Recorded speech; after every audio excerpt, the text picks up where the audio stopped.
Sur de crypto, les infos crypto pour ceux qui n'ont pas le temps, le BTC, les cryptos dans ce petit rebond, dans ce petit yo-yo les gars. Et aujourd'hui, on va traiter d'un sujet assez intéressant. Est-ce qu'il reste que des holders sur le BTC? On va regarder tout ça. J'ai pas mal de petites choses à vous montrer ce matin. On a un BTC qui prend 3,5%. On est juste en dessous des 19 500 $. On a Ethereum qui prend quasiment 4%. On est à 1334. BNB qui est un peu plus chaud, qui nous prend un 5%, 283 $.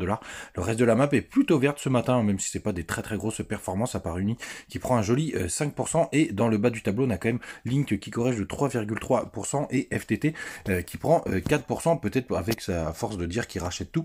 Ça fait plaisir aux investisseurs. Du côté, les gars, du BTC en daily, donc on a fait des petits, donc suite à la petite incursion avant-hier, là aujourd'hui on est en train de s'amuser, on est dans le vert ce matin. Et ce qui m'intéresse vraiment, que je trouve vraiment sympathique, c'est qu'on fait plein de petits W dans des W. Donc on a eu un très gros W ici, suivi d'un petit W, et on est en train de casser le gros W. Donc ça c'est plutôt pas mal. Alors est-ce que ça suffira pour casser cette trendline qui est vraiment très costaud, hein, qui date quand même du top du BTC à 69 000 $? On va voir si c'est vraiment suffisant. Donc vraiment les gars, très grande prudence. En tout cas du côté du long short ratio, ça s'est quand même pas mal calmé ce matin, puisqu'on est aujourd'hui à 55% de personnes qui sont en long, donc on est presque à la parité. Ça c'est plutôt pas mal, mais ça veut dire que aussi que le cours peut partir vraiment dans tous les sens. On va aussi du côté, donc demain matin les gars, c'est l'expiration des options. Je crois qu'il y a plus de 4 milliards d'options entre BTC et Ethereum, donc on est toujours avec un max pain à 22 000 $, hein, on s'en rapproche.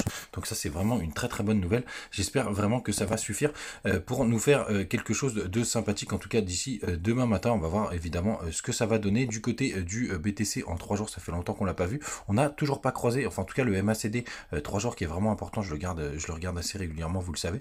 Il n'a pas croisé à la baisse, hein, depuis qu'on a eu ce croisement qui est en général un signal bullish. Alors même si on est en dessous du point d'entrée, pour l'instant les gars, on n'a pas croisé, et ça c'est plutôt aussi une bonne nouvelle pour le moment, mais vous le savez, on est en mode dégradé, donc pour le moment restez très prudent. Donc les gars, le sujet du jour, est-ce qu'il reste que les holders? Et bien j'ai envie de vous dire, j'ai l'impression que pour moi, de mon côté, il ne reste que les holders. Aujourd'hui, toutes les personnes que je connais qui ont investi dans les cryptos se sont complètement détachées, mais ont conservé en grande majorité la BTC et laissent courir. Et à la limite, c'était une bonne chose à faire pendant le bear market si vous souhaitez pas recharger ou s'ils étaient trop exposés.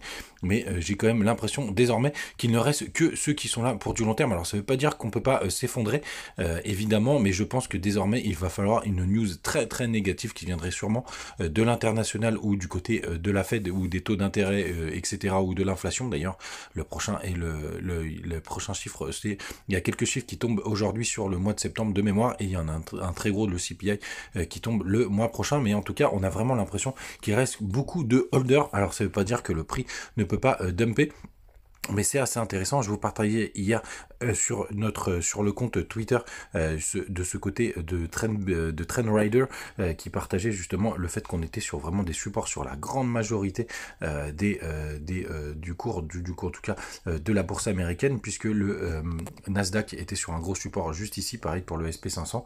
Les altcoins, donc là c'est tous les altcoins réunis, qui étaient aussi sur un gros support, et évidemment le BTC, puisqu'on est quand même sur ce point qu'on avait connu juste ici, et aussi pas très loin de l'ATH, donc une grosse zone de support. Évidemment, on va voir si ça va tenir. J'en profite les gars, si vous voulez participer au concours BitGet, n'hésitez pas à vous enregistrer et faire un peu de trading. Il y a 3 Ethereum à se partager pour toute la communauté. Et on va finir quand même avec le dollar, donc qui a un petit peu corrigé, mais encore rien de folichon les gars. Donc vraiment restez très prudent, hein. Pour l'instant, c'est juste une simple correction. Donc il faut qu'on fasse des petits M, hein. Vous connaissez la musique, pour considérer en tout cas que le dollar commence à corriger. Pour l'instant c'est toujours bullish, c'est toujours en tendance haussière. On n'a aucun signe de retournement, juste une petite correction juste là, mais vraiment les gars, rien de très probant. Les gars, n'hésitez pas à nous rejoindre sur Telegram, on partage tous nos trades, c'est plutôt pas mal. Et Rémi, notre trader officiel, est plutôt en forme. Il va bientôt reprendre le copy trading pour vous embarquer avec lui dans son aventure. Faites attention à vous les gars, on se retrouve demain comme d'habitude, et bonne journée.